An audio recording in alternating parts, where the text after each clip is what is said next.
પૂર્વ સભાસદના નિધનના પગલે પાલિકાની સામાન્ય સભા મોકૂફ. વડોદરા મહાનગરપાલિકાની આજરોજ મળનારી સામાન્ય સભા પૂર્વ સભાસદ ડૉક્ટર અશોકકુમાર રામચંદ્ર લાલવાણીના નિધનના પગલે મોકૂફ રાખવામાં આવી હતી. સ્વર્ગસ્થ ડૉક્ટર અશોકકુમાર લાલવાણી વર્ષ 1986-87માં યોજાયેલી વડોદરા મહાનગરપાલિકાની ચૂંટણીમાં કોંગ્રેસ પક્ષ તરફથી વોર્ડ નંબર 15માંથી મ્યુનિસિપલ કોર્પોરેશનના સભાસદ તરીકે ચૂંટાઈ આવ્યા હતા. સભાસદ તરીકેના તેમના કાર્યકાળ દરમિયાન તેઓ આરોગ્ય સમિતિના 2 વખત ઉપાધ્યક્ષ તેમજ સભ્ય રહ્યા હતા.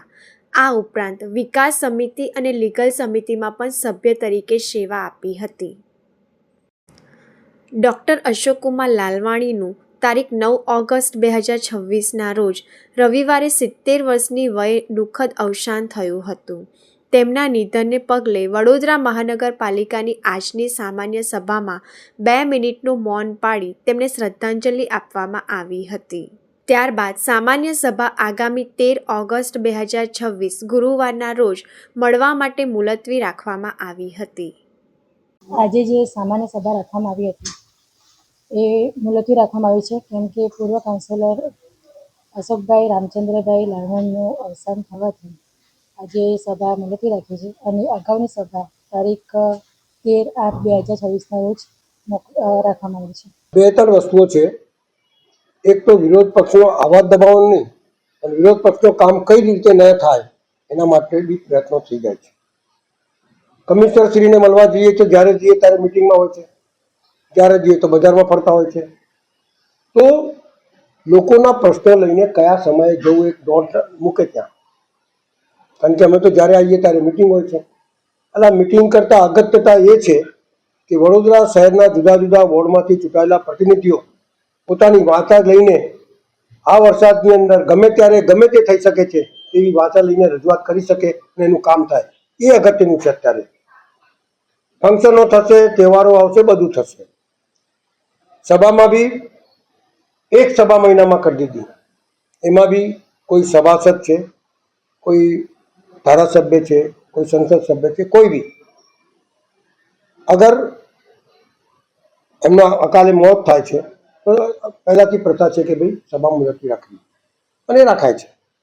અને આ જ કોર્પોરેશનમાં 5 સભા થતી હતી. 5 સભામાંથી એકાદ સભા જાય તો બી 2-3 સભાની અંદર તમામ સભાસદોને બોલવાનો મોકો મળતો હતો. જેટલા સભાસદ આવ્યા છે એ વડોદરા શહેરના હિત માટે આવ્યા છે, વડોદરા શહેરનું કામ કરવા આવ્યા છે. આ પાર્ટીના હોય કે પેલી પાર્ટીના હોય, અમે પાર્ટીથી અગત્ય વડોદરા શહેરના નગરજનોએ જે અમને અહીંયા મોકલ્યા છે કામ કરવા માટે, એમના સુખાકારી કામ માટે, એના માટે અગત્યતા તે છે કે અમે બોલીએ. પણ બોલવા જ ના દે, દરેક વખત સભા મુલતવી રાખે તો શહેરનું તમે જોઈ રહ્યા છો કે કેટલા ખાડા પડી રહ્યા છે. વરસાદમાં ક્યાં ક્યાં પાણી ભરી જાય છે, ક્યાં ક્યાં રોડ બેહી જાય છે, કેટલા છોકરાઓ મરી જાય છે. તમે જોઈ શકો છો. પાણી જુઓ તો એ ગંદુ આવે છે, પેલું બાટીવાળું પાણી આવે છે, દુર્ગંધવાળું પાણી આવે છે. શું આપ્યું તમને વડોદરા છે? સવાલ ટેક્સ વધી રહ્યા છે પણ ટેક્સની સામે જે વળતર મળવું જોઈએ એ નથી થતું. આપ લોકો એક ચોથી જાગીર છો. આપના માધ્યમથી કહેવા માગું છું કે આપ લોકો બી સહયોગ આપો અને આ લોકોના આ તંત્ર જે સૂઈ રહ્યા છે અને જે લોકો પોતાની જાતને કઈ આમ સમજે છે, કારણ કે અહીંયા તો કશું બોલવા જેવું તો છે જ નહીં, કારણ કે એમને તો બોલવા દેતા જ નથી બજારાઓને, કારણ કે એ લોકો પાર્ટીમાં છે, બોલવા નથી દેતા. પણ એમની બી વેદના છે કે અમારા વિસ્તારની અંદર કંઈ થાય. પણ આ રીતે જો તંત્ર ચાલશે તો બધાનો અવાજ રૂંધાશે, દબાશે.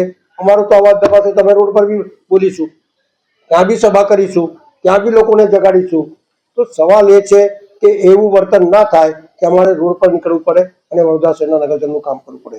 અગત્યતા એ છે કે જે લોકો ટેક્સ ભરે છે, જે લોકો જેના લીધે આ કોર્પોરેશન ચાલે છે, એનું વળતર એમના આંગણે સુધી પહોંચવું જોઈએ એવું મારું સ્પષ્ટ માનવું.